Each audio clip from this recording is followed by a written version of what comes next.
Peter did not go to Rome to give the keys to the Pope. This is what you guys have been setting up, and this is what you guys have based all of your authority off of.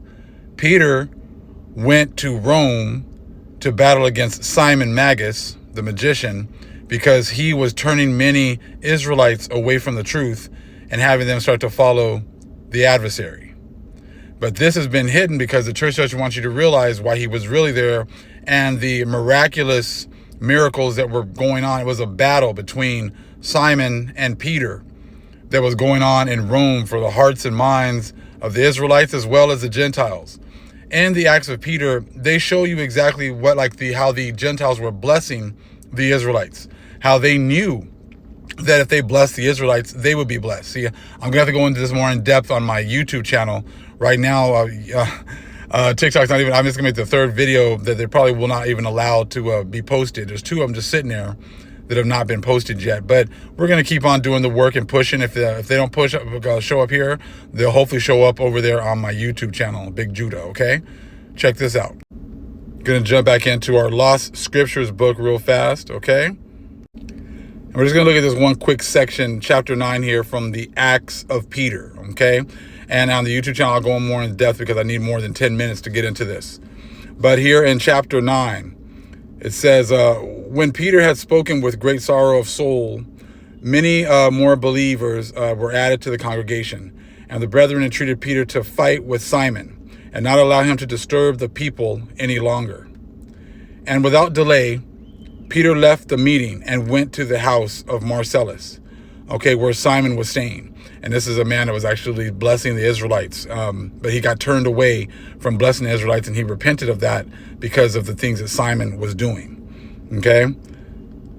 And without delay, Peter left the meeting and went to the house of Marcellus, where Simon was staying. And a great multitude followed him. When he came to the door, he summoned the keeper and said to him, "Go and tell Simon Peter, on whose account you left Judea, awaits you at the door." See, when these people come up against the real powers of the real people of the Most High and the power of the Most High, they flee. That's what you see going on right now. Where are all these people that were just talking all this mess before about these other books, about this, about that? You're not the people, you're not this. Crickets. Now that all this information is coming out, they're hiding. And that's exactly what Simon was doing. He was going out here talking all this mess, talking about the Israelites, talking about Peter, talking about how they weren't really God's people. They were doing this wrong. They were doing that wrong. But now when Peter's here, ready to do battle, what does this guy do?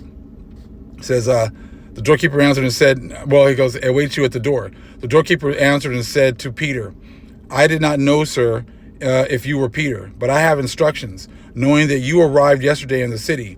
He said to me, whether he comes in the day or at night or at whatever hour, say that I am not home." That's exactly what they're saying now. I'm not home. I got nothing to say. I can't prove 66 books. I can't prove 80 books. I'm just going to stay silent. They have nothing to say. Crickets now. Book of Enoch. Oh, that's bad. Well, let's look at what's in here. Crickets. Hold on. Peter, really? Hold on. Peter and Paul, and you guys always want to run to Paul for everything. When I told you about the apocalypse of Paul, crickets. Nothing. This is exactly what's going on here with Simon. It's like a microcosm of what you're seeing going on today. He says, "I'm not home." That's what you Christians are saying now. I'm not home. I got nothing to say about any of this information that's coming out now. But Peter said to the young man, "You were right to tell me this, although you have been forced by him not to tell me." And Peter, turning around to the people who followed him, and said, "You are about to see a great and wonderful sign." Okay? And Peter saw a big dog tied by a big chain. And he went and loosened him. The dog, being loosed, became endowed with a human voice and said to Peter, "What will you have me do, servant of the ineffable living God?" To which Peter said, "Go inside and tell Simon in the presence of the people, Peter sends word to you to come outside. For on your account I have come to Rome, you wicked man and destroyer of simple souls." And the dog ran away at once and went into the midst of the people who were with Simon. And lifting his front legs, he said with a very loud voice, "Simon Peter, who stands at the door, bids you to come outside in public.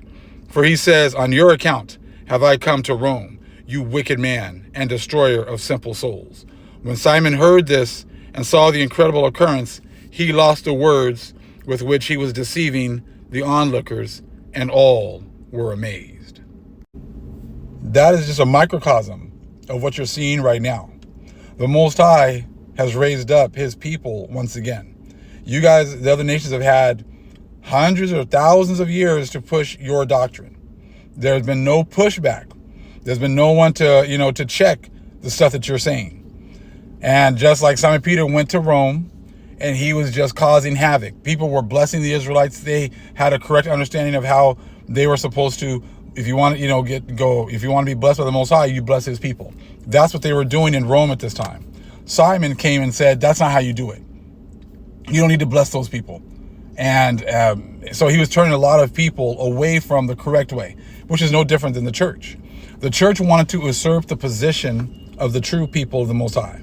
They want you to believe that if you bless the church, that's how you're going to receive blessings in this world. You receive blessings in this world because the Most High put us under a curse. It had nothing to do with the church, but the church took advantage of that because they knew that we were under the curse.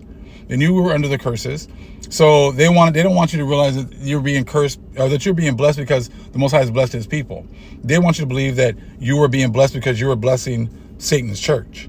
And that's not the case. Now the Most High has raised up his people, just like sending Peter to Rome to go out here and do battle with Simon Magus, because he's been out there just running his mouth, talking, spreading lies, which is exactly what this church has been doing. But now the Most High has raised up his people. He brought Peter into Rome, and Peter's like, hey, come on out here. We need some word. I want to have some words for you. We need to squash this. We need to, we're gonna have this competition here in front of the people. We're gonna see if your little gods are any match for my power.